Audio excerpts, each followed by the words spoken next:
Bismillahirrahmanirrahim. Assalamualaikum warahmatullahi wabarakatuh. Waalaikumsalam. Sampurasun sobat ngariksa.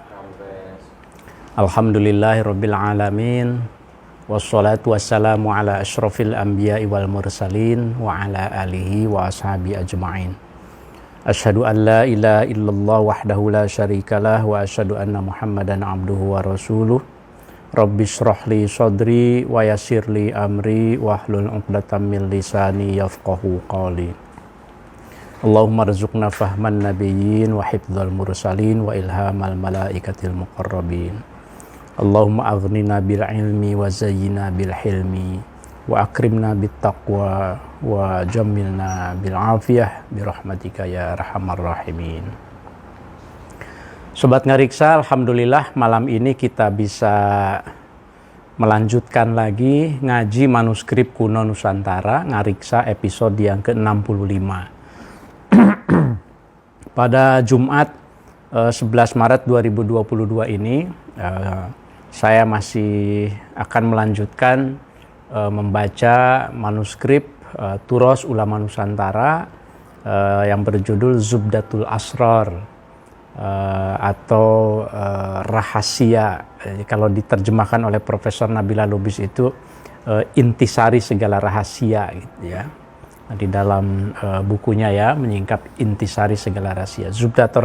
Zubdatul Asrar ini karangan Syekh Yusuf Al-Makassari, seorang ulama asal dari Goa, Sulawesi Selatan, abad ke-17 ya.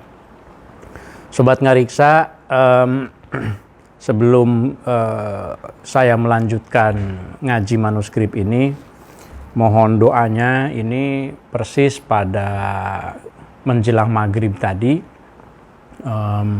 kebetulan di tetangga rumah saya, tetangga paling dekat yang rumahnya nempel dengan rumah saya, ada berita duka. Bapak Suminto Jasin Suparto namanya. Beliau wafat persis hari Jumat ini menjelang maghrib tadi. Jadi mohon maaf saya agak sedikit terlambat memulai, biasanya persis jam 20 ya. Oleh karenanya saya ingin mengajak sobat ngariksa semuanya sebagai sesama muslim, khususnya mari kita ikut mendoakan almarhum Bapak Suminto ini. Mungkin kurang lebih usianya 78, 79 barangkali ya. Mudah-mudahan almarhum diterima amal ibadahnya.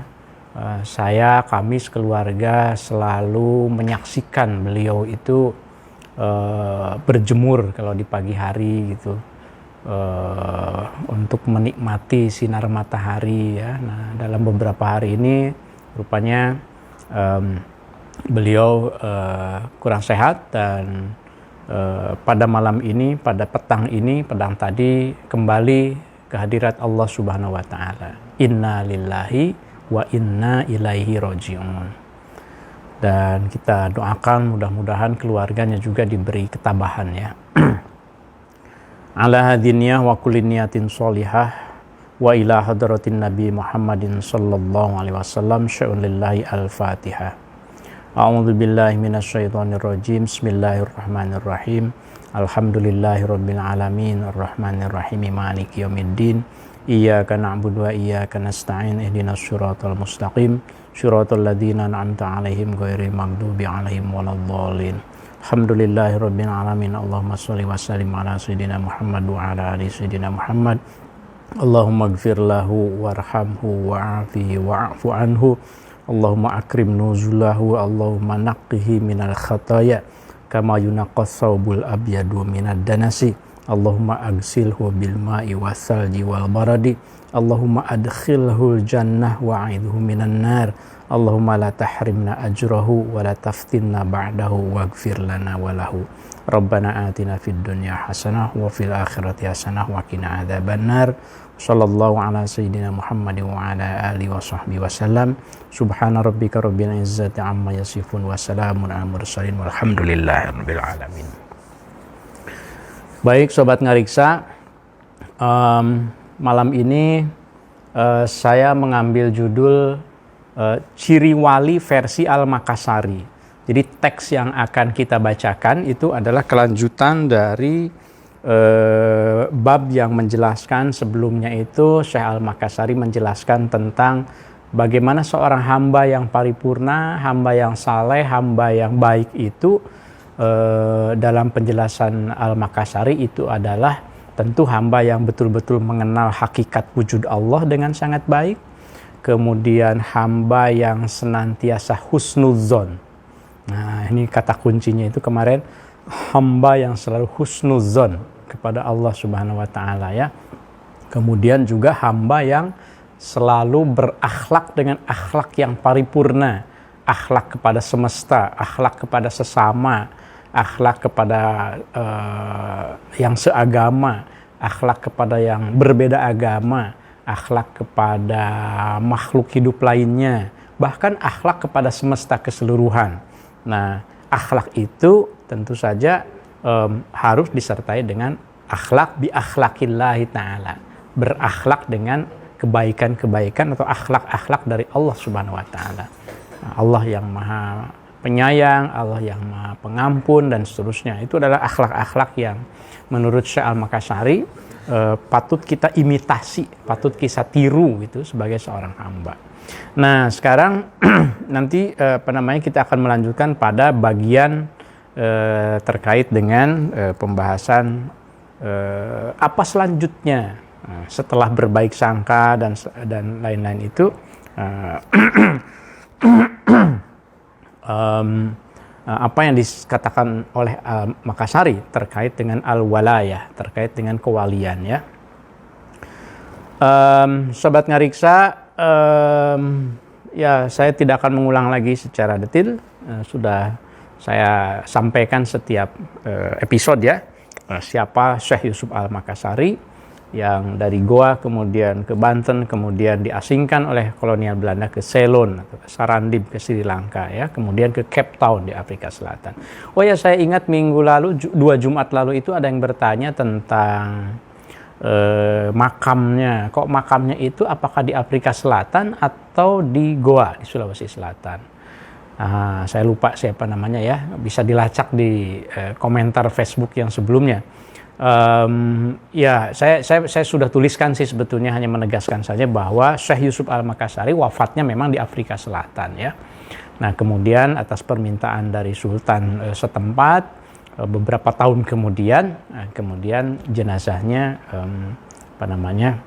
dibawa ke Indonesia, dibawa ke Sulawesi Selatan. Tentu saja makam tempat wafatnya ketika dimakamkan ketika di Afrika Selatan itu juga sering diziarahi ya. Oh, mohon izin sebentar.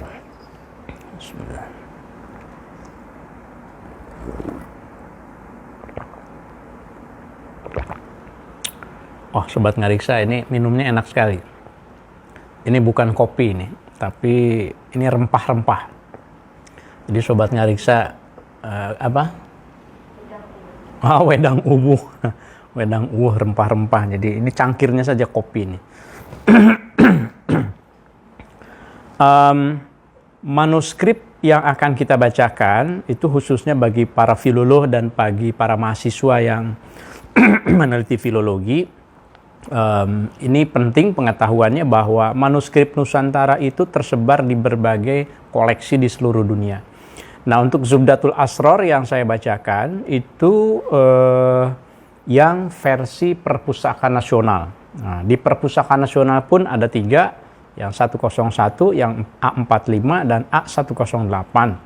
Nah, saya mengacu pada yang A101. Nanti tugas para filolog untuk menguji ya, kalau ada beberapa salinan itu versi yang mana yang dipakai ya, sebaiknya gitu untuk bacaan. Kalau saya memilih yang 101 ya, tentu alasannya bisa ditonton di yang episode sebelumnya ya, mengapa salinan Zubdatul Asror A101 yang diambil, bukan yang di Leiden, bukan yang A45, bukan A108.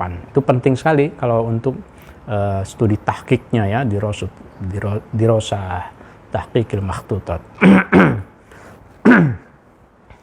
Sobat Ngariksa, kita akan mulai melanjutkan, dan sebelumnya mari kita bacakan suratul Fatihah kepada mu'allif hadhil makhtutat Syekh Yusuf Al-Makassari, anallaha ghafara dzunubah wa yu'li darajatihi wa fil jannah wa nafa'anallah bi'ulumihi. Sya'anillahi al-Fatihah.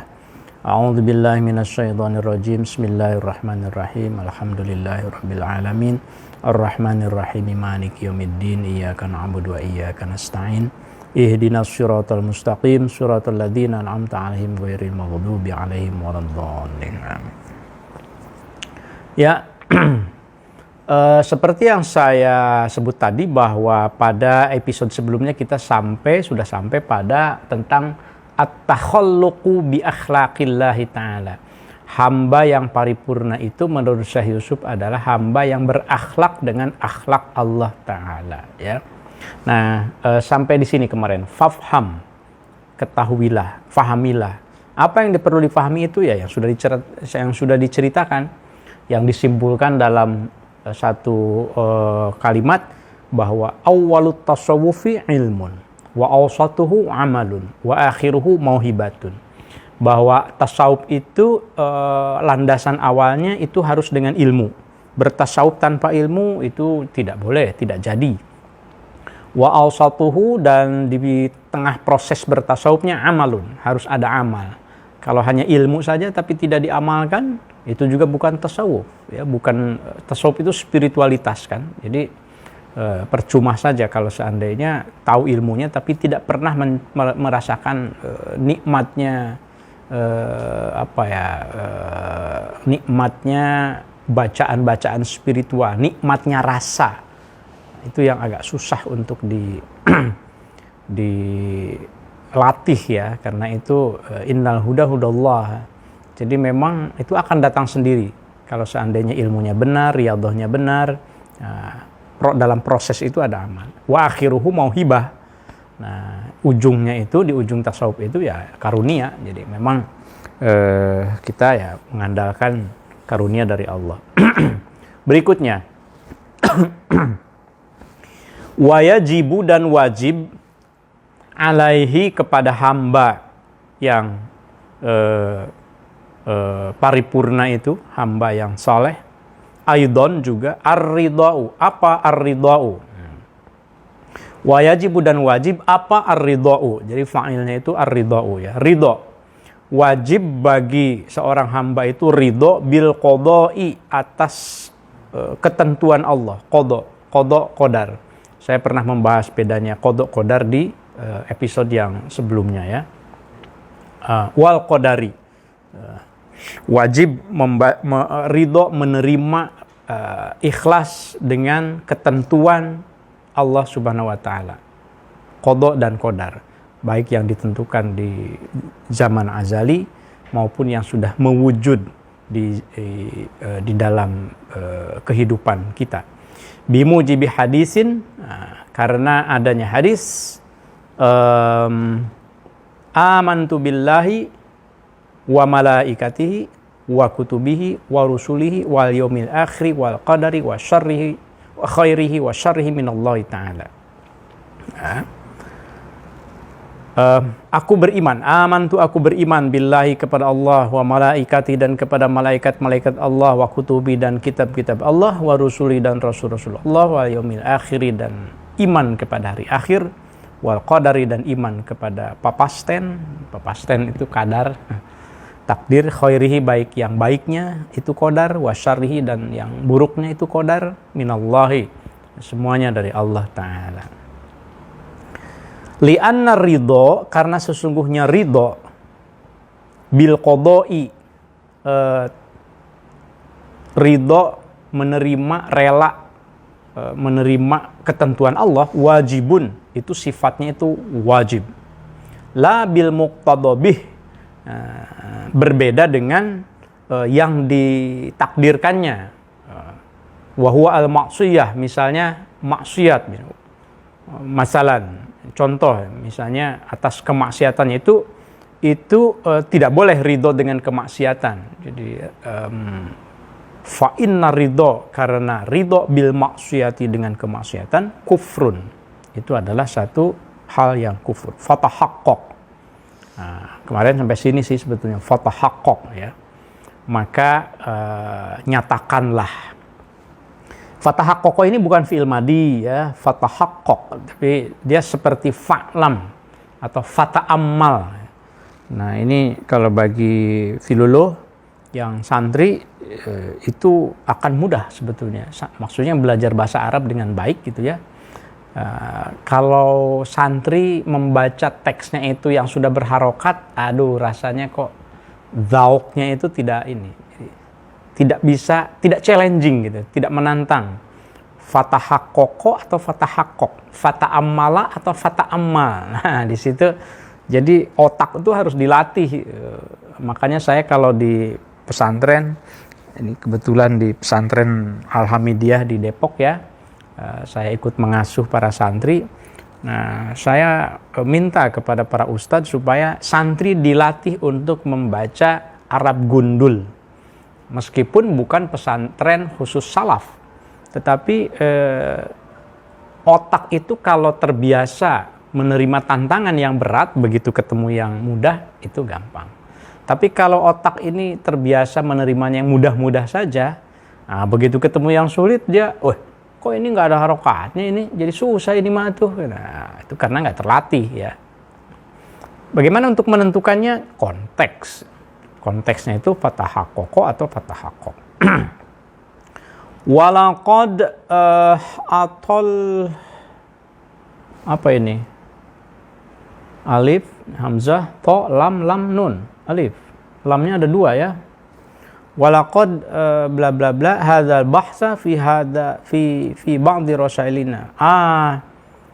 Walaqad, dan kami sudah memanjangkan. Nah, cuma bacaannya ini harus ditahqiq nih. Para filoloh, para muhakkik harus ditahqiq ya. Lamnya 2. Ini kan panjang itu dalam bahasa Arabnya Pak. Tola, ya tulu, tawil ya. Tawala berarti. To waw lam. Kalau dimasukkan ke dalam ini ada hamzahnya, berarti sulasi mazid an-naul awal al-babul awal. Af'ala yuf'ilu. Af'ala yuf'ilu. Berarti kalau tolak dimasukkan ke situ, atwala yutwilu. Atwala yutwilu asal katanya. Nah, saya lupa tidak menuliskan karena memang ini bukan pelajaran nahwu sih sebetulnya. Cuma saya suka ini aja sebagai pengkaji manuskrip yang dulu pernah belajar di pesantren, saya suka gatal kalau nggak mengomentari gitu. Katanya yang mungkin bisa dikomentari. Jadi ini bunyinya kita lihat coba seperti apa. Yang jelas asalnya itu atwala, kemudian karena waw itu harful illah. Ada harful illah itu kalau dalam bahasa Arab itu huruf yang sakit istilahnya. Ada waw, ada alif, ada ya gitu ya. Itu huruf yang sakit. Kalau huruf yang selain waw, alif, ya itu yang selain huruf ilat itu huruf sehat gitu. Nah, kalau huruf sakit dikasih harokat, itu ibaratnya itu orang sakit dikasih beban gitu. Sementara orang yang sehatnya atwala, to-nya itu sehat, sukun, seolah-olah orang sehat tapi tidak punya beban. Kalau gitu nggak adil. Yang sakit ini bebannya pindahkan ke yang sehat. Jadi harokat wawnya itu dipindahkan ke ke to. Jadi atawla, atwala aja atawla. Kemudian jadi nukilatil fathah ila maqoblah. Atawla. Nah, kemudian setelah itu ya menjadi qulibatil wawu alifan, atola. Berarti kalau atola, atolu, atolat, atolata, atolna gitu ya. Atolna, atolta, atoltuma, atoltum, atolti, atoltuma, atoltuna, atoltu, atolna. Nah, ketemu kan bacaannya atolna. Oh, berarti atolna ini bukan atlalna kayaknya. Itu tasrifan saya, tapi silahkan kalau ada yang punya tasrifan yang lain ya tidak apa-apa. Walaqad atolna, dan telah kami bentangkan secara panjang lebar hadzal bahtsa, pembahasan ini, fi ba'di rosailina, di dalam sebagian karangan-karangan atau risalah-risalah kami, kata Syekh Yusuf. Jadi pembahasan tentang ini sudah dituliskan juga di dalam karya sebelumnya. Itu artinya kita kalau ada kalimat seperti ini, kita harus punya kesimpulan bahwa Zubdatul Asrar ini ditulis bukan karya pertama Syekh Yusuf. Nah, karena Syekh Yusuf bilang bahwa saya sudah pernah menulis sebelumnya. Ya, itu artinya Zubdatul Asrar itu karya yang berikutnya ya. Ada Sirrul Asrar, ada Matalibus Salikin, ada An-Nafhah As-Sailaniyah, banyak sekali karangan-karangannya. Di dalam buku Profesor Nabila Lubis ini disebutkan karya-karyanya dan dirangkum, diberikan rangkuman yang sangat membantu sekali. Silakan dibaca. Fatlub, maka hendaklah engkau cari hunaka, di sana. Tusib, maka engkau akan nyampe, akan dapat apa yang, maksudnya engkau akan paham apa yang dijelaskan itu, insyaallah taala. Insya'a di sini hamzahnya tidak kelihatan, tapi ini bukan keliru kalau ini memang ini tipikal tulisan Arab pada abad ke-19 ke belakang, itu seringkali hamzah itu tidak tertulis insyaallah. Tapi di sini memang ada yang kelewat, sobat ngeriksa, alifnya tidak ada di sini, Allahu kan. Insya'a, kalau berkehendak. Siapa? Allahu, Allah. Ta'ala, maha tinggi Allah. Ta'ala maha tinggi, itu Allah ya. Summa, kemudian, idza fa'ala, apabila sudah mengerjakan, apabila sudah melaksanakan, siapa al-abdu, hamba itu, kulla dzalika, terhadap semua hal yang dijelaskan tadi itu ya. Maksudnya kalau seorang hamba itu sudah meyakini keesaan Allah, kalau seorang hamba itu sudah selalu berbaik sangka kepada sesama ya, husnuzon bawaannya, jangan suka suuzon gitu. Nah, kalau hamba itu sudah istiqomah di dalam husnuzon, apalagi di zaman hoax seperti ini gitu ya, di zaman dimana informasi itu sulit sekali untuk kita pastikan benar atau salahnya, husnuzon ini menjadi sangat penting. Nah, kalau seorang hamba itu sudah juga berakhlak kepada sesama, bahkan kepada makhluk hidup lainnya, wa amila, dan apabila ia sudah mengamalkan jami'a ma dzakarnahu, jami'a ma, segala amaliyah, dzakarna, yang kami sudah ceritakan, hu itu emak, zakarnahu, yang sudah kami ceritakan hal-hal itu, ma'a ikhlasin niyati, dengan disertai dengan niat yang ikhlas, fil kalami, liwajhillahi ta'ala, dalam kalamnya, liwajhillahi ta'ala, karena lillahi ta'ala, karena Allah ta'ala, wa taksirid dzikri, dan kalau seorang hamba itu sudah melaksanakan lalu disertai juga dengan memperbanyak zikir, jadi sambil berhusnuzon, sambil berakhlak yang baik kepada orang lain, juga memperbanyak zikir, wa adami ghaflatihi, dan apabila juga seorang hamba itu sudah mengurangi ghaflahnya, lupanya, maksudnya tidak lalai, jarang sekali lalai. Adamul ghaflah itu berarti dia selalu ingat kepada Allah, selalu berzikir. Bahkan kalau Rasulullah itu kan digambarkannya itu wa qalbuhu la yanam ya, wa qalbuhu lam yanam ya, hatinya itu tidak pernah tidur walaupun matanya itu tidur, karena zikir terus hatinya.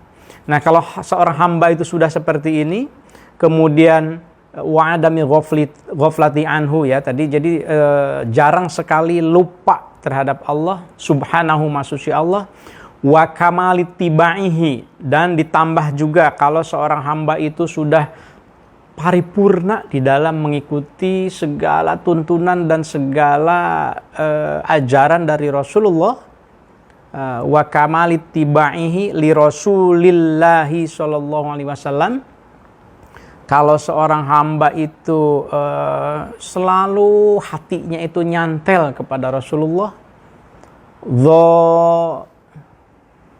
apa nih? Dod alif wa batinan. Zohiron berarti ada yang kelewat ya, sobat ngariksa. Sini tulisannya zohiron. Kalau hatinya itu sudah nyantel terus kepada Rasulullah, zohiron secara lahir, wa batinan dan secara batin, ma'al ilmi disertai dengan mengetahui, menyadari dengan sepenuh hati, bi anna dzalikal kulla, bahwa sesungguhnya segala sesuatu itu yakunu, ada itu dzalikal kul bi mahdi fadlillahi ta'ala, adalah atas berkat karunia dari Allah Ta'ala alaihi kepadanya. La bimuqabalati ilmihi, bukan karena ilmunya. Jadi maksudnya begini, kalau seandainya seseorang itu sudah istiqomah beramal, sudah niatnya lurus, sudah memperbanyak zikir, jarang lupa kepada Allah, selalu mengikuti apa yang dituntunkan oleh Rasulullah, dan ia juga menyadari bahwa kalaupun ia bisa melakukan zikir itu, dia sadar bahwa ini bukan karena ilmunya gitu, bukan karena oh saya memang sudah belajar, bukan karena itu. Dia menyadari bahwa ini karena Allah saja memang yang menghendaki ia mendapat karunia gitu. Jadi harus disadari bahwa ketika kita berbuat baik nih, jangan meyakini bahwa ya karena kan saya udah pinter gitu. Itu maksudnya. Jadi la bimuqabalati ilmihi wala amalihi, juga bukan karena dia menyadari bukan karena amalnya sudah baik gitu. Jadi membersihkan hati bahwa kalaupun ia baik itu semata-mata bukan karena ia sudah baik. Gitu. Hatta soro, sehingga menjadi apa yang dilakukannya itu kal adati, itu sudah menjadi seperti kebiasaan lahu baginya, bihudurihi dengan hudurnya ma'allahi ta'ala, dengan selalu menghadirkan Allah Ta'ala di dalam dirinya, wa syuhudihi, dan selalu syuhudnya, selalu musyahadah, selalu merasa dilihat, ad-daimi, yang terus-terusan, lahu kepada Allah, syuhud kepada Allah subhanahu wa suci Allah, wa muraqabatihi, dan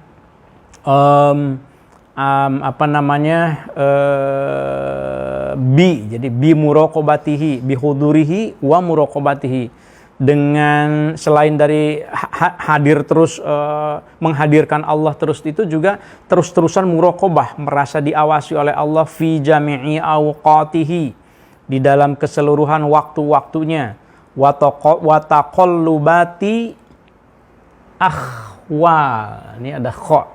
Nah, ahwal ini ha tetapi tertulis kha. Ya. Jadi harus ditahqiq ini, apakah ini titik itu tidak sengaja atau sengaja. Titik itu bisa sengaja, bisa tidak sengaja. Kalau yang sengaja ya dikasih titik. Tapi kalau tidak sengaja bisa jadi tintanya netes misalnya, itu juga bisa ya. Ahwal menjadi akhwal. Wa taqallubati ahwalihi, dan selalu merasa diawasi dalam setiap perilakunya. Nah, ini panjang sobat ngariksa. Jadi jawab syaratnya itu baru ada nih, yasiru, maka niscaya ia jadi, insya'a, kalau menghendaki siapa, Allah Ta'ala imaman fi zamanihi, maka niscaya ia akan menjadi pemimpin pada zamannya. Siapa yang menjadi pemimpin pada zamannya itu? Nah, harus dilihat dari tadi yang rangkaian dari bawah ini nih.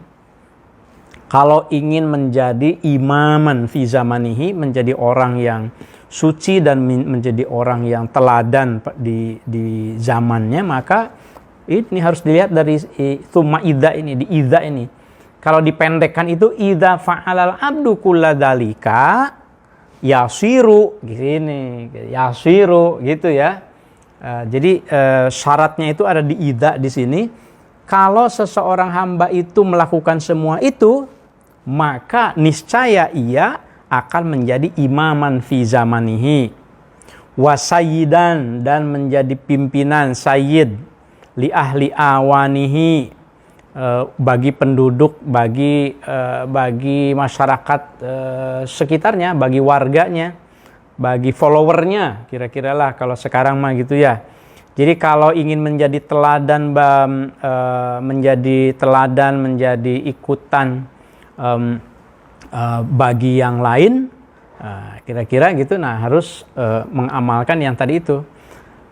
Niscaya akan menjadi imaman fi zamanihi wa sayyidan li ahli awan wa yud'a, dan ia akan disebut biwaliyillahi ta'ala, sebagai wali Allah ta'ala. Baru ia layak disebut sebagai wali. Nah, ini mengapa judul kita wali, ciri wali menurut Syekh Yusuf Al-Makassari. Jadi di sini sebetulnya intinya, yud'a, ia akan disebut biwaliyillahi ta'ala, sebagai wali Allah, wa arifin bihi, dan sebagai seorang yang arif, subhanahu ma suci Allah, wa kana, dan ia ahlan lil haqqi. Ahlan itu, ini khobar kananya, wa kana, dan ada si hamba itu ahlan, menjadi ahli lil haqqi, kebenaran, berhak untuk menjadi ahlul haq. Jadi orang yang selalu berada di dalam kebenaran. Wa khalifatan. Wa khalifatan, dan al haq di sini, al haq ini maha al haq ya. Ahlan lil haq. Yang maha al haq. Wa khalifatan, dan menjadi penggantinya, anhu, dari al haq, subhanahu ma suci Allah. Jadi kan manusia itu kan khalifatullah fil ard kan.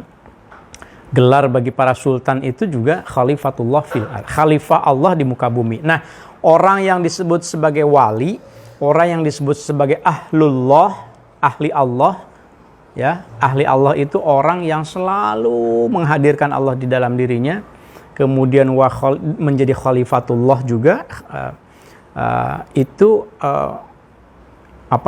yang disebut sebagai waliullah. Fahina idzin, maka pada saat itu yuqalu, disebut lahu, orang ini, hamba ini, bil insanil kamili, baru ia disebut sebagai insan kamil. Jadi ini mulai masuk Syekh Al-Makassari ke dalam konsep insan kamil. Apa sih yang dimaksud dengan insan kamil itu? Nah, ini penjelasannya. Tentu nanti ada kaitannya dengan konsep tasawuf yang lain ya, di dalam martabat 7 misalnya juga, itu kan juga disebut tentang insan kamil. Barulah ia layak disebut sebagai manusia yang paripurna. Al-insanul kamil itu manusia yang paripurna. Wal arifi, dan hamba yang arif, al-wasili, yang wusul, yang nyampe kepada Allah, bila syakin, tanpa ragu lagi, wala roibin, bila syakin wala roibin. Nah, jadi sobat ngariksa, saya ingin sedikit garis bawahi dulu gitu, karena ininya panjang sekali penjelasannya, bahwa dalam perspektif atau dalam pandangan Al-Makassari, menurut Syekh Al-Makassari, yang disebut wali itu adalah, mulai dari sini, mereka yang konsisten melaksanakan husnuzon. Jadi sederhana sekali sebetulnya wali itu. Mereka yang husnuzon, mereka yang selalu berbaik sangka kepada Allah, kepada manusia, mereka yang berakhlak dengan akhlaknya Allah, mereka yang selalu ikhlas niatnya itu dalam fil kalami, dalam perkataannya, itu semuanya itu pokoknya saya nggak perlu dipuji deh, lillah, liwajhillah. Saya tidak perlu mendapat kehormatan, saya tidak perlu terkenal, saya tidak perlu populer. Pokoknya niat saya bukan itu. Wali itu begitu. Wa taksiri zikri, terus berzikir, terus menghadirkan Allah di dalam dirinya, menghadirkan Rasul di dalam, rindu Rasul. Tidak selalu bahwa yang disebut dengan wali itu adalah mereka yang ilmunya itu kelihatan banyak, wah berpidato juga penuh dengan dalil, tapi yang sebetulnya di dalam hati gitu. Nah, itu menurut Syekh Al-Makassari. Kalau hatinya tidak ikhlas, bisa saja dia itu at-tafakhur, al-iftikhar, dia berbangga diri misalnya gitu ya. Nah, ini kok jadi ceramah ini. Jangan ceramah dulu deh. Nanti ada waktunya ceramah. Tapi saya ingin menegaskan ini inti dari pemikiran Al-Makassari tentang konsep wali. Kita lanjutkan. Fayakunu, maka hamba yang seperti itu ada. Fayakunu, maka ada hamba itu, gitu, fa'ilnya itu ke al-abdu. Ma'luman, itu maklum, diketahui. Tapi pada saat yang sama juga majhulan, tidak diketahui. Nah, ini konsep yang baru dari Al-Makassari. Seorang wali itu adalah yang maklum majhul. Maklum majhul, diketahui tapi tidak diketahui, ada tapi tidak ada. Gimana coba penjelasannya, kita lihat. Ka'uwais al-Qarniyi, Ka'uwaisin al-Qarniyi. Kalau ingin tahu penjelasannya maklum majhul, itu lihat kisah atau sosok Uwais al-Qarni.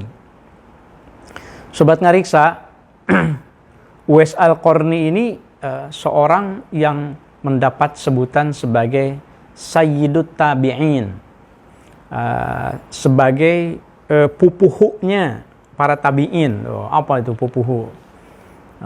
Sok orang Sunda naon tah pupuhu teh. Pupuhu teh pimpinan lah begitu ya. Jadi Uwais al-Qarni ini disebut sebagai Sayyidut Tabi'in. Ia sebetulnya hidup pada masa Nabi. Ia hidup pada masa Nabi. Tetapi ia tidak pernah ketemu Nabi. Hanya saja Nabi tahu sampai dedegnya bagaimana, tahu sampai cirinya, ciri yang sangat personal itu Nabi tahu. Ada hadis-hadisnya ya. Nah, Uwais al-Qarni ini seorang pemuda yang miskin. Seorang pemuda di Yaman yang miskin, yang sangat merindukan Rasulullah. Tapi sayangnya ia tidak pernah berkesempatan ketemu Rasul di Yaman. Mengapa? Karena ia harus menjaga ibunya. Ibunya yang lumpuh, ibunya yang tidak bisa berjalan, ibunya yang tidak bisa kemana-mana, ia harus menjaganya. Ia kangen sekali ketika mendengar bahwa di Mekah, kira-kira 1.100 kilo dari Yaman ya, dari selatan ke utara, Uwais al-Qarni langsung menerima Islam dan syahadat, tetapi tidak pernah bertemu kepada Rasul. Makanya ia tidak bisa disebut sebagai sahabat. Karena definisi sahabat itu kalau mengacu pada kitab Al-Isobah misalnya ya, karangan Al-Hafidh Ibnu Hajar, itu adalah mereka yang pernah bertemu Nabi dan mengimani Nabi sebagai Rasul. Nah, Uwais al-Qarni ini contoh yang maklum majhul. Seperti apa maklum majhulnya? Diketahui tapi tidak diketahui. Nah, kita lihat nanti. Qaddasa, semoga membersihkan Allah sirrahu, rahasianya. Qaddasa sirrahu, semoga Allah menyucikan ruhnya. Fa'innan nabiyya, mengapa Uwais al-Qarni disebut sebagai contoh pinunjul para wali yang maklum majhul? Fa'innan nabiyya, karena sesungguhnya Nabi sallallahu alaihi wasallam, nah, qad qala fi haqqihi, Nabi sudah bersabda tentang Uwais al-Qarni ini, annahu kana majhulan fil ardi ma'luman fis sama. Jadi kata Nabi kepada para sahabatnya, Uwais al-Qarni itu seorang yang tidak dikenal di muka bumi, nggak ada populer di medsos, tapi ya ma'luman fis sama, dikenal oleh para malaikat di langit.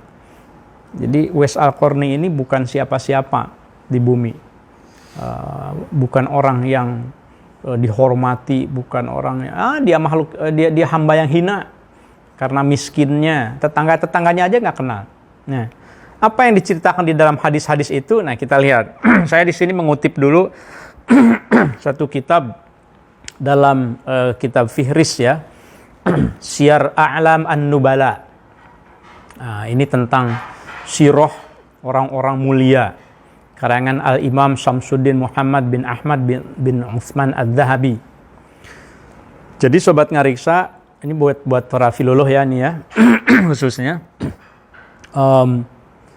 Kalau Anda menemukan nama, kalau sobat ngariksa menemukan nama di dalam manuskrip, maka jangan biarkan nama itu tidak diketahui.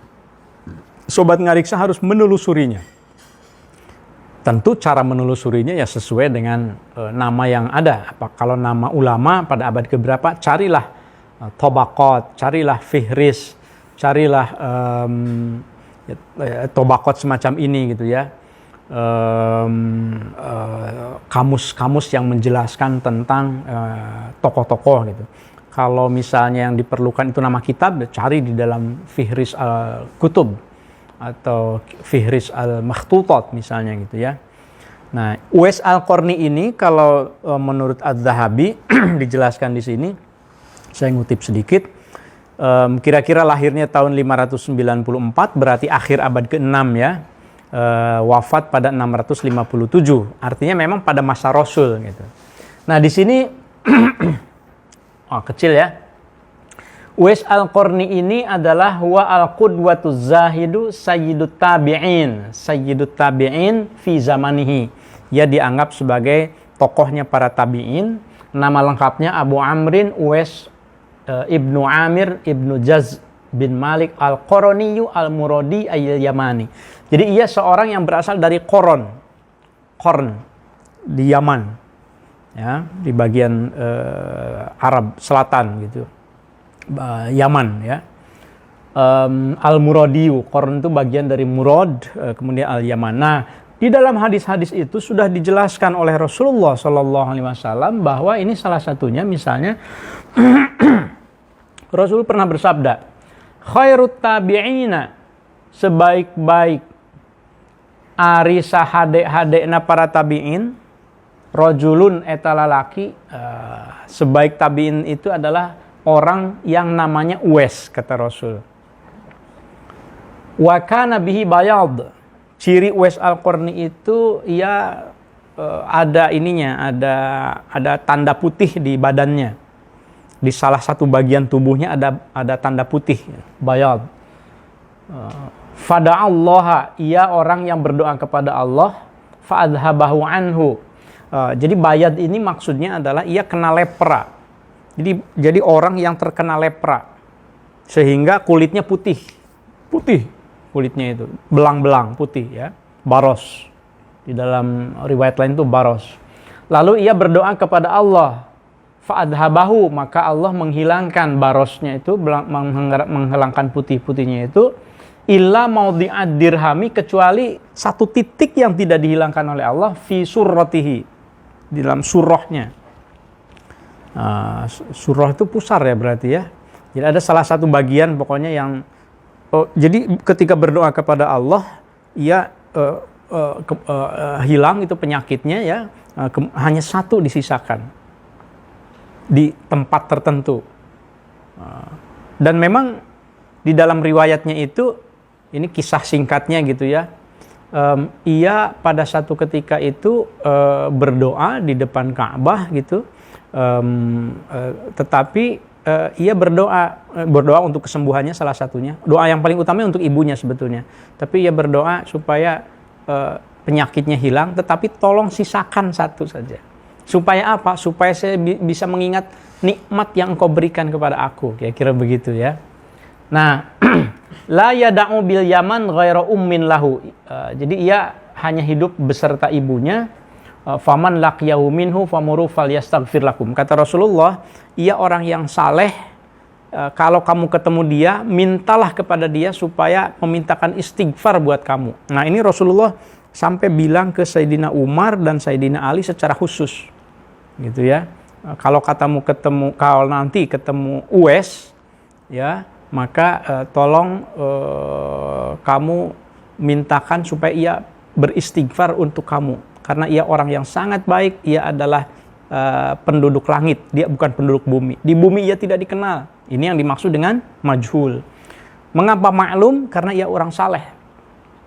Ia orang yang sangat rindu dengan Rasul, tetapi karena ia harus menjaga ibunya, ia tidak bisa ketemu Rasul. Ia semuanya curahkan semuanya itu untuk mengurus ibunya. Hanya ada satu yang ibunya itu minta banget supaya bisa diajak naik haji. Aduh, gimana caranya, kata Uwais. Ibu pengen naik haji. Nah, kan nggak punya biaya. Nah, akhirnya Uwais Al-Qarni ini pada suatu ketika dikisahkan membeli seekor lembu begitu ya, anak lembu gitu. Kemudian setiap hari ia gendong anak lembu itu naik ke bukit. Itu berbulan-bulan, mungkin ada 8 bulan. Tiap hari, tiap pagi dia angkat lembu itu, kemudian naik ke atas bukit sampai orang-orang di kampungnya menganggap ia gila. Ngapain itu? Sampai setelah 8 bulan itu anak lembunya itu beratnya sampai 100 kilo. Terus bolak-balik aja. Orang ini udah gila nih Uwais nih katanya. Nah, rupanya ia ingin mewujudkan cita-cita ibunya. Tidak mungkin saya membawa ibu saya naik haji dengan biaya. Maka satu-satunya cara adalah ibu saya harus saya gendong. Jadi setelah sekian bulan itu lembunya sudah 100 kilo, tenaganya sudah kuat, maka bismillah ia bawa ibunya itu naik haji. Gitu. Ini sedang menceritakan contoh wali yang dicontohkan oleh Syekh Al-Makassari. Maka kemudian dibawalah ibunya itu jalan kaki. Baru itu orang-orang pada tahu, oh rupanya Uwais Al-Qarni ini melatih dirinya itu supaya ia bisa menggendong ibunya. Pokoknya bagi saya nggak apa-apa nggak ketemu Rasul, tapi ibu saya semua kemauannya itu harus saya penuhi. Digendong ibunya. Sampai kemudian di depan Ka'bah, ibunya menangis, kemudian berdoa untuk anaknya. Uwais juga berdoa, ya Allah, masukkanlah ibu saya ke dalam surga, ampunilah semua dosanya. Titik sampai di situ doanya. Kata ibunya, kenapa kamu tidak berdoa untuk kamu? Bagaimana kamu nggak ingin juga masuk surga? Bu, bagi saya cukup kalau ibu masuk ke dalam surga, lalu ibu ridho kepada saya akan ikut masuk surga. Kata Uwais, ya. Disitulah penyakitnya disembuhkan. Kemudian Uwais meminta dalam riwayat-riwayatnya yang lainnya itu supaya penyakitnya disembuhkan, tetapi disisakan satu putih itu. Dan rupanya di dalam hadis yang lain, tanda putih itu, nah ini saya kasih ilustrasi ya, Sobat Ngariksa. Yaman itu kan di sini. Yaman itu di sini.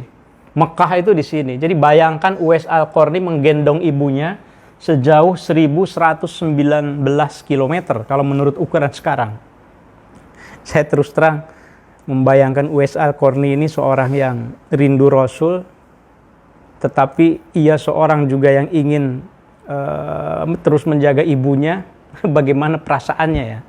Bagaimana coba Sobat Ngariksa bayangkan, seorang itu pantas mengapa Syekh Al-Makassari memberi contoh wali itu ya ini, Ka Uwais Al-Qarni, seperti Uwais Al-Qarni yang dia seorang yang ketika dipuji oleh Rasulullah sampai disebutkan ini adalah ahli surga. Ketika Rasul wafat, Sayyidina Umar dan Sayyidina Ali itu mencari mana nih Uwais Al-Qarni, sehingga ketika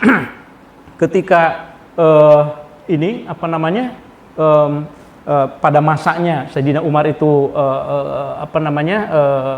ketemu dengan rombongan dari Yaman, kemudian bertanya kepada rombongan itu, qala Umar faqadima alaina rajul faqultu min aina anta, kamu dari mana? Ana minal Yaman, saya dari Yaman, gitu kan. Mas muka, siapa nama kamu? Uwais. Ini dia Uwais yang diceritakan oleh Rasulullah. Saya harus minta doa ke dia. Qultu faman tarakta bil Yaman, siapa yang kau tinggalkan di Yaman? Qala umman li, aku hanya punya ibu, katanya. Ini benar ini. Coba cek lagi. Akana bika bayad. Apakah kamu pernah kena lepra dan ada tertinggal putih di badan kamu? Ya, benar. Fada'autallaha fa'adhabahu anka. Kemudian engkau berdoa kepada Allah dan Allah menghilangkan putih itu. Qala, kata Uwais, na'am, betul. Qultu, kata Sayyidina Umar, fastaghfirli, kalau begitu tolonglah engkau beristighfar untukku. Khalifah Umar sampai meminta kepada seorang pemuda miskin dari kampung yang tidak punya kehormatan apa-apa di kampungnya. Orang sekitarnya menganggap dia gila, orang sekitarnya menganggap dia tidak punya kehormatan apa-apa, tapi dipuji oleh Rasulullah sebagai ahlus sama. Nah, ini wali itu maksud majhulan itu begitu. Enggak dikenal tapi maklum. Hanya orang-orang yang tahu bahwa itu wali. Nah, jadi wali itu hanya diketahui oleh orang yang memang ya tahu yang orang-orang yang memang wali gitu. Kalau Rasul bukan wali lagi kan. Ya Rasul kan. Rasul tahu sampai begini. Rasul sebelum wafatnya enggak pernah ketemu. Jadi Uwais Al-Qarni itu pernah sengaja datang ke Madinah, datang begitu ya ke rumah Rasulullah, ingin ketemu. Tapi dipesan sama ibunya, kamu jangan lama-lama deh, udah kamu nggak apa-apa ketemu Rasulullah karena kamu rindu banget ya. Tapi jangan lama-lama, ibu sendirian di Yaman.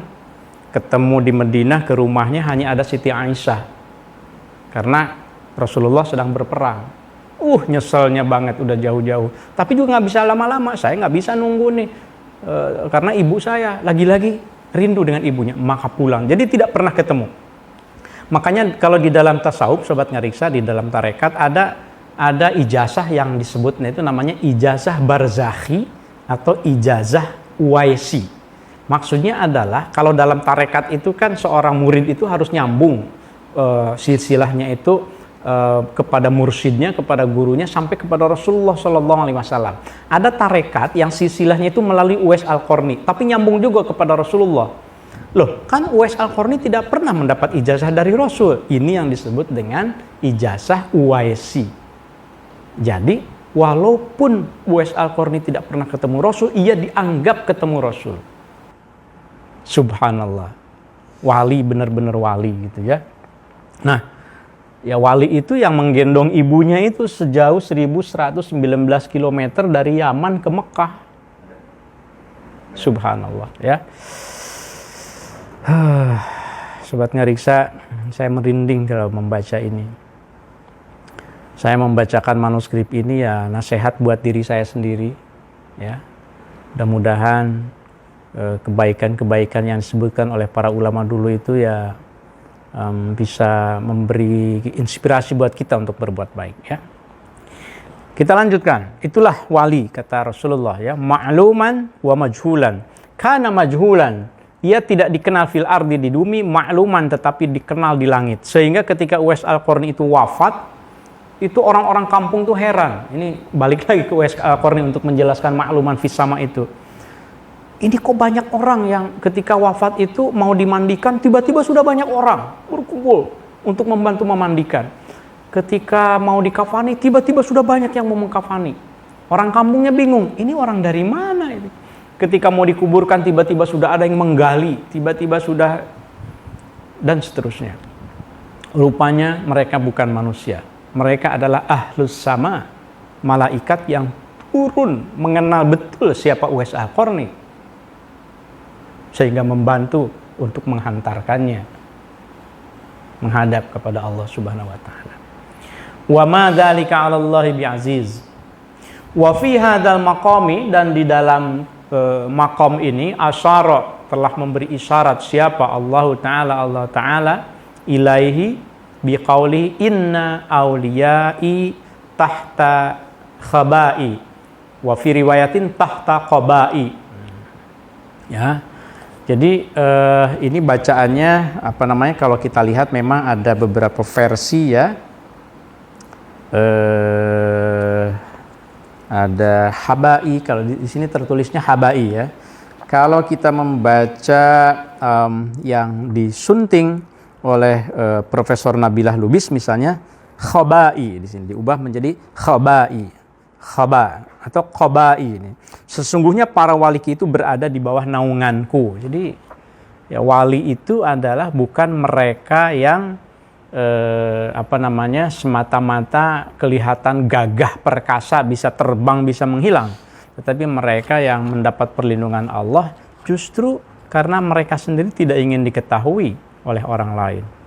Wa fi riwayatin nah ini dia. La ya'lamuhum, tidak mengetahui para wali itu siwai, kecuali aku, kata Allah.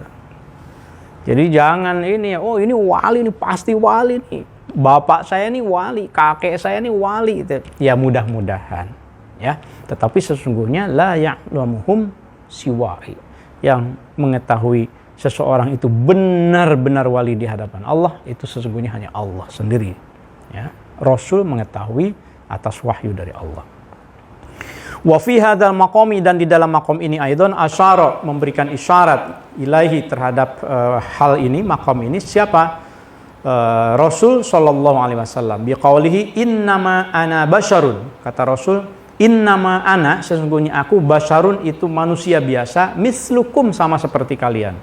Akulu, aku makan, kama ta'kuluna, seperti halnya kalian makan. Wa asrabu, aku minum, kama tasrabuna, seperti halnya kalian minum. Aku saja manusia biasa, kata Rasul. Rasul loh. Rasul tidak pernah bilang ana wah yang paling, tidak. Tapi ana basyarum, aku juga manusia seperti kalian. Wa yuqalu sahib hadzal maqam, wa yuqalu, dan disebut siapa sahibu hadzal maqami, orang yang nyampe pada maqam ini biasa dikenal bil malamati ya. Jadi kita mengenal istilah malamati, ada tarekatnya juga, tarekat malamati. Itu maksudnya adalah orang yang seseorang yang tidak ingin kebaikannya itu diketahui oleh orang lain. Orang yang inginnya itu dihina. Ada nggak orang yang sekarang yang inginnya dihina?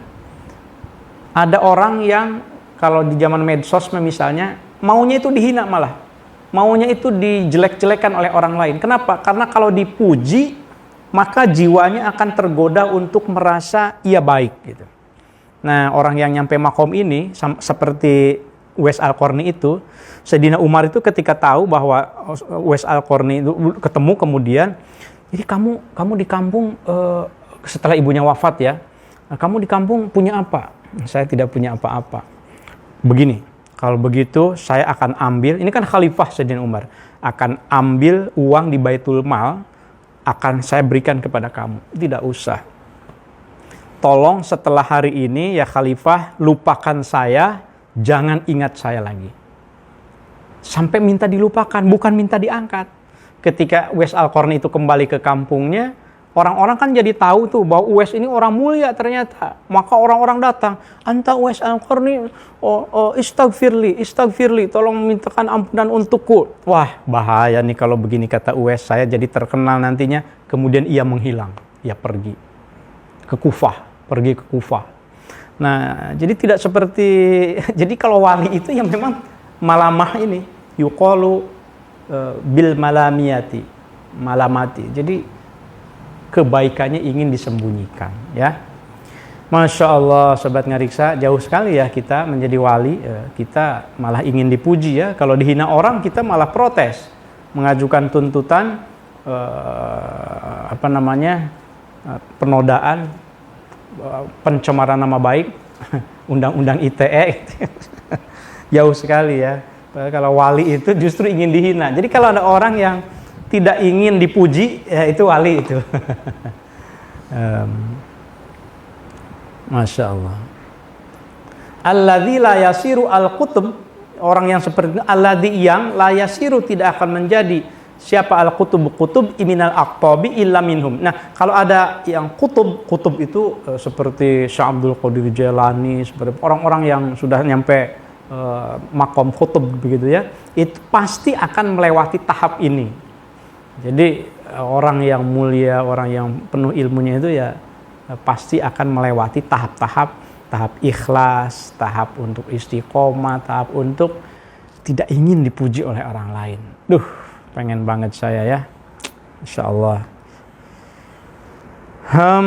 Baik Sobat Ngariksa, ini sudah pukul 21.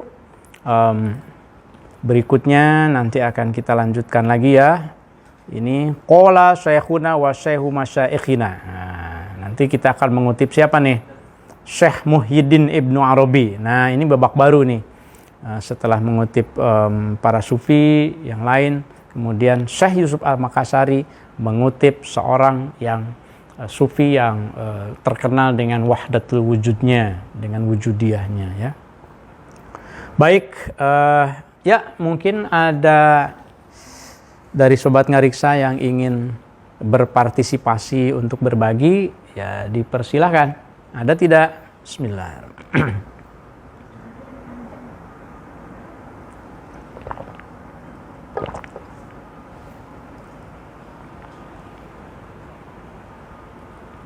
Bismillahirrahmanirrahim.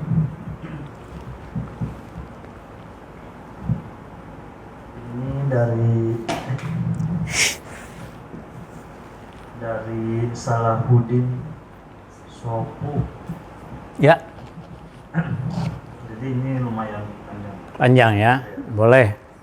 Mudah-mudahan bisa ketangkep.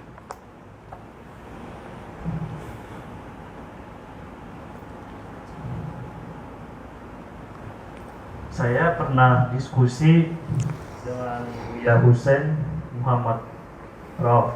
Intinya, simpulan beliau mengatakan, hati-hati karena saudara ini menganut paham wujudiyah. Beliau berkesimpulan seperti itu karena sebelumnya saya jelaskan bahwa konsep diri yang saya pahami, ruh yang dihembuskan Tuhan ke kita, itu mengejawantah menjadi 7 sifat ma'ani di diri kita. Sifat hidup, kudrat, irodat, ilmu, saman, basor, dan kalam. Selama ada sifat itu, selama itu pula Tuhan meniupkan ruhnya ke kita. Jadi tiupan ruh itu terjadi terus-menerus. Kang Oman, konsep diri yang saya pahami ini apa beda dengan konsep diri dalam paham wujudiyah yang dipahami Ibnu Arabi ataupun Syekh Yusuf? Apa juga karena sifat-sifat Tuhan yang ada di orang atau hewan, tumbuhan lain itu yang menjadi dasar sehingga kita menghormati, berbaik sangka ke yang lain? Terima kasih. Ya, terima kasih. Wah, memang panjang ya Pak Salahuddin. Terima kasih banyak. Saya bisa menangkap tentu intinya. Nanti biasanya kalau sempat saya tuliskan juga ya di komentarnya, mengaitkan Pak Salahuddin dengan sifat-sifat Allah. Sebetulnya itu bagian dari sifat 20 kan ya, bagian dari sifat 20. Saya kira itu adalah kalau wujud kidam bako terus sampai sama basar, kalam, qadir dan seterusnya, itu kan sebenarnya bagian dari sifat-sifat yang sifat 20 yang diajarkan di dalam Asy'ari khususnya begitu ya.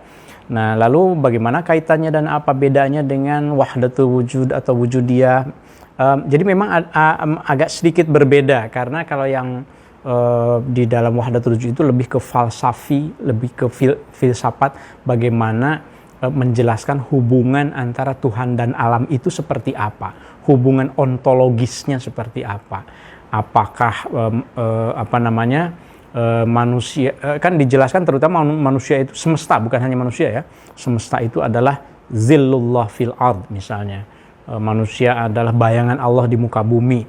Jadi yang lebih ditekankan di dalam ajaran wahdatul wujud, di dalam Ibnu Arabi itu tentang hubungan Tuhan dan manusia. Sedangkan kalau sifat-sifat yang tadi itu adalah ya sifat-sifat Allah yang disebut juga di sini sebetulnya sebagai akhlaqullah, takhallaqu atau at-takhalluq bi akhlaqillah. Jadi yang juga dibahas juga oleh para sufi tentu saja gitu ya.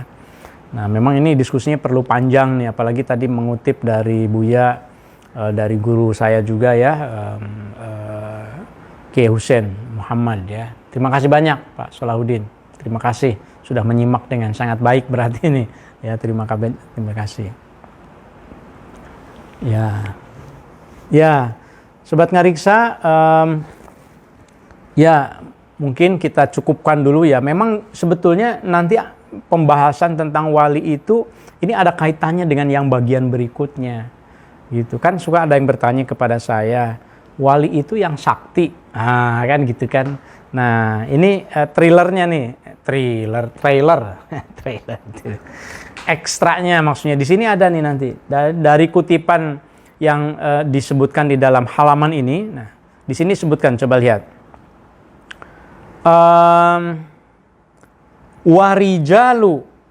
Warijalu hadal maqami, dan adapun orang yang sudah nyampe pada makom ini, layat trukuna. Jadi orang yang sudah disebut wali itu, sobat ngariksa, layat trukuna, mereka tidak pernah meninggalkan zahiros syariati, amaliyah syariat. Jadi wali itu bukan mereka yang kemudian sudah tidak sholat misalnya. Wali adalah mereka yang tidak pernah meninggalkan ajaran lahir syariat abadan selamanya. La syaman, apalagi terutama an bautinil haqiqati, apalagi kalau ajaran hakikat. Syariat tidak pernah ditinggalkan, apalagi hakikat. Mengapa? Bimujibi hadis, mengutip hadis, bu'istu, kata Rasul, aku ini diutus bisyariati, dengan syariat ya. Ada ritual, ada sholat, wal haqiqati, dan pada saat yang sama juga aku diutus ini dengan hakikat. Wal anbiya'u kulluhum, dan adapun para nabi itu kulluhum semuanya, ma bu'isu, para nabi itu tidak diutus illa bisyariati, hanya membawa syariat, kecuali hanya membawa syariat maksudnya. Jadi kalau para nabi lain hanya membawa syariat, Rasul membawa syariat dan hakikat gitu. Nah, makanya di bagian lainnya itu sobat ngariksa di sini nih, ini nih. Ada kalimat begini nih. La yasiru waliyan min awliya'i ta'ala abadan biwajhim minal wujuhi walau kharaqat lahul adah. Seseorang itu tidak disebut wali meskipun ia mampu melakukan perbuatan dan kehebatan yang di luar kebiasaan. Khariqul adah itu dilindes misalnya sama mobil, nggak apa-apa. Ditembak, tidak mempan. Kemudian kalau Jumat, sendal satunya ada di kampung, sendal satunya ada di Mekah misalnya. Itu cerita para wali yang sering kita dengar. Tetapi kalau mau kita pahami secara hakikinya, bukan itu hakikinya, gitu. Nah, jadi wali kalau seandainya ia meninggalkan syariat, maka sesungguhnya la yasiru waliyan min auliya'illahi ta'ala walau kharaqat lahul ada. Nah, nanti detailnya sobat ngariksa akan kita bahas pada pertemuan yang akan datang. Kalau nanti ada yang bertanya, loh kalau yang sakti begitu apa dong namanya? Nanti kita ikuti yang ngariksa episode yang ke-60 berapa? Yang sekarang ke berapa sih? 65, berarti tunggu yang ke-66 nanti sobat ngariksa ya. Mudah-mudahan panjang umur. Kita cukupkan sampai di sini sobat ngariksa. Mari kita tutup dengan sebuah refleksi. Sobat ngariksa, bagi seorang hamba paripurna, puncak beragama adalah rasa dan cinta. Kepasrahan atas kehendak yang maha kuasa adalah kunci ikhlas dalam hati. Hamba yang tak henti hadirkan Tuhan dalam diri akan mencintai Rasul sepenuh hati. Ya, cinta Robbi dan Nabi. Manakala rasa itu memuncak, kebanggaan duniawi tak lagi nampak menyeruak. Hati penuh rindu menggelegak, rindu akan tuntunannya, rindu untuk bertemu, meski tak selalu perlu mata beradu. Hamba seperti itulah wali sejati, menurut Syekh Yusuf Al-Makassari. Seperti terpatri pada pribadi Uwais Al-Qarni. Ia seorang yang memilih bersembunyi, berselimut dalam cinta kepada ibu perempuan yang melahirkannya, mengikuti titah Nabi bahwa surga di bawah telapak kakinya. Sobat ngariksa, terima kasih banyak buat Sobat Ngariksa yang sudah selalu setia mengikuti program ngaji manuskrip kuno Nusantara. Sebagian dari Sobat Ngariksa adalah para filolog, para mahasiswa yang sedang belajar filologi. Tentu ini juga menjadi perspektif buat Sobat Ngariksa. Sebagian di antara Sobat Ngariksa juga adalah yang memang ingin haus dengan pengetahuan khususnya yang disampaikan di dalam Turas Ulama Nusantara, dan mungkin sebagian dari Sobat Ngariksa juga adalah yang asik-asik saja, pokoknya yang penting ngaji online, tidak perlu